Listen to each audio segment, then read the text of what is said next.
Vente à la ferme, AMAP, boutique solidaire, tous regorgent de produits cultivés ou fabriqués localement, des produits de plus en plus prisés par des consommateurs en recherche d'authenticité, de traçabilité et de qualité. Nous irons à Manille-les-Hameaux, vient d'ouvrir un magasin de produits fermiers avant de prendre la direction de la vallée de Chevreuse. Il est depuis peu possible de boire local avec Lutetia, la seule eau d'Île-de-France. Nous verrons aussi qu'à Villepreux, la municipalité a décidé d'inscrire le manger et consommer local dans la politique de la ville. Enfin, quel bilan pour la monnaie locale, la Racine, une monnaie utilisée uniquement dans le sud des Yvelines.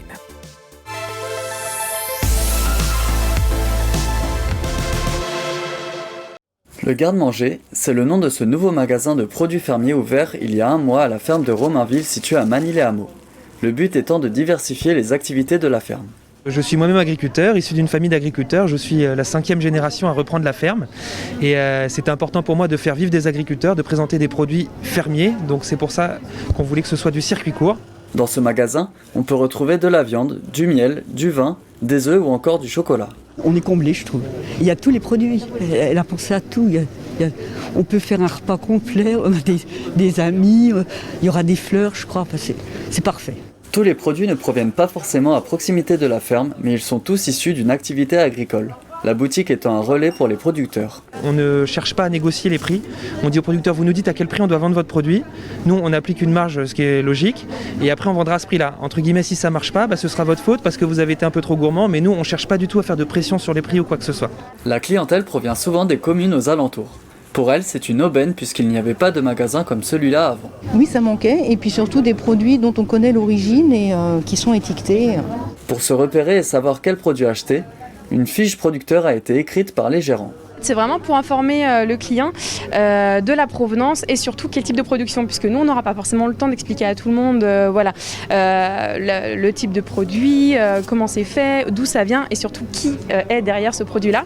Et ça permet d'avoir des informations rapides sur le producteur. La boutique est ouverte du mardi au vendredi de 10h à 13h et de 16h à 19h et le samedi de 10h à 13h et de 15h à 18h.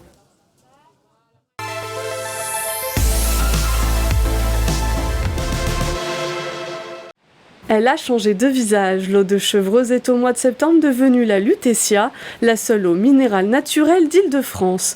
Elle est aujourd'hui référencée dans toutes les enseignes franciliennes. En 2019, il a été fait un sondage auprès des consommateurs franciliens vis-à-vis de la marque Chevreuse et du fait que, au niveau de l'identité, les consommateurs ne se retrouvaient pas forcément. Notamment vis-à-vis de la localisation, Chevreuse, où est-ce que c'est La livraison se fait dans un rayon de 150 km maximum. L'eau puisée à plus de 600 mètres de profondeur est entourée à 90% de forêt à quelques pas de l'usine.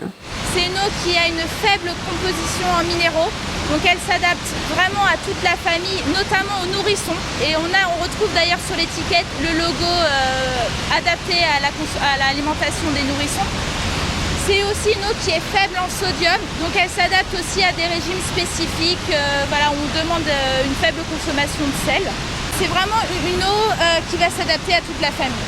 Le groupe Augeux est propriétaire de la source située dans la vallée de Chevreuse depuis 2013. Aujourd'hui, la capacité de production est de 28 000 bouteilles à l'heure. Elle est disponible dans 2 formats, 1,5 litre et 50 centilitres. Pour l'année 2021, le groupe vise 80 millions de bouteilles produites sur le site.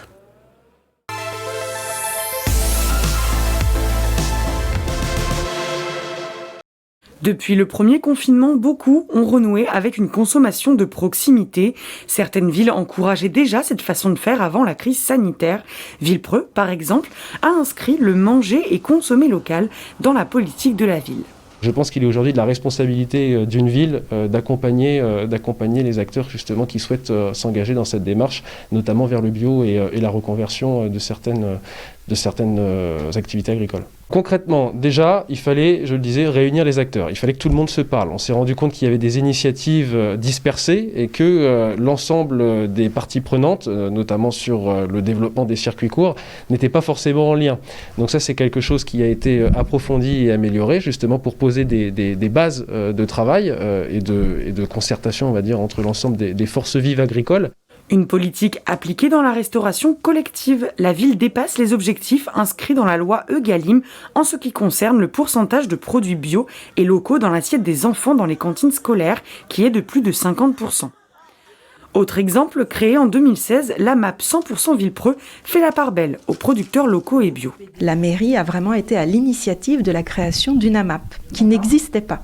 Et qui a tout de suite, alors désormais c'est une association qui a vraiment énormément, qui s'est beaucoup développée et qui rencontre un énorme succès parce que les riverains, reconnaissent vraiment quelque chose d'extraordinaire dans le sens où c'est du circuit court au maximum. On est vraiment dans du 0 km puisque entre le lieu de consommation et le lieu de production, on est vraiment dans la même ville. C'est très rare dans une AMAP.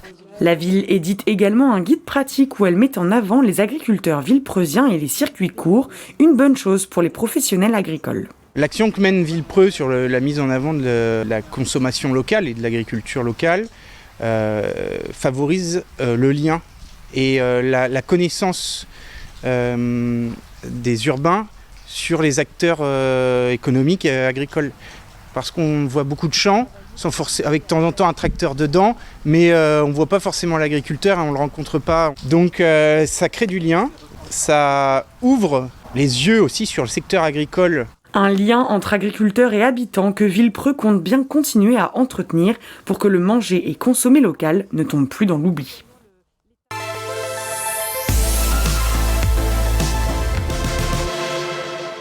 En octobre, la Racine fête ses 2 ans d'existence. L'association compte près de 500 adhérents.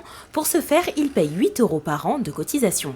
Pour rappel, 1 € est égal à une racine et la monnaie permet de favoriser une économie circulaire et locale.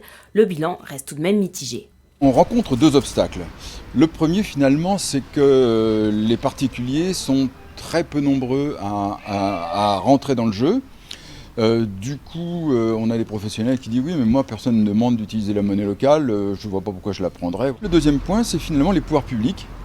Je pense par exemple aux communes, aux collectivités territoriales qui devraient pouvoir adhérer aux monnaies locales. Cela n'a pas découragé Sylvie Boès d'adhérer. Fidèle à l'association dès sa création, elle cotise à hauteur de 45 € par an et 5 de ses clients règlent en racine chaque mois.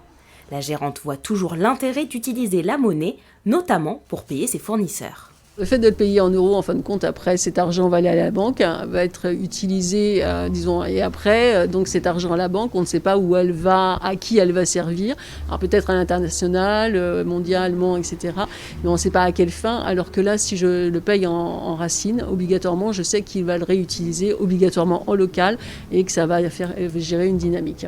Pour l'avenir, elle reste intéressée par l'utilisation de cette monnaie tant que la racine existera.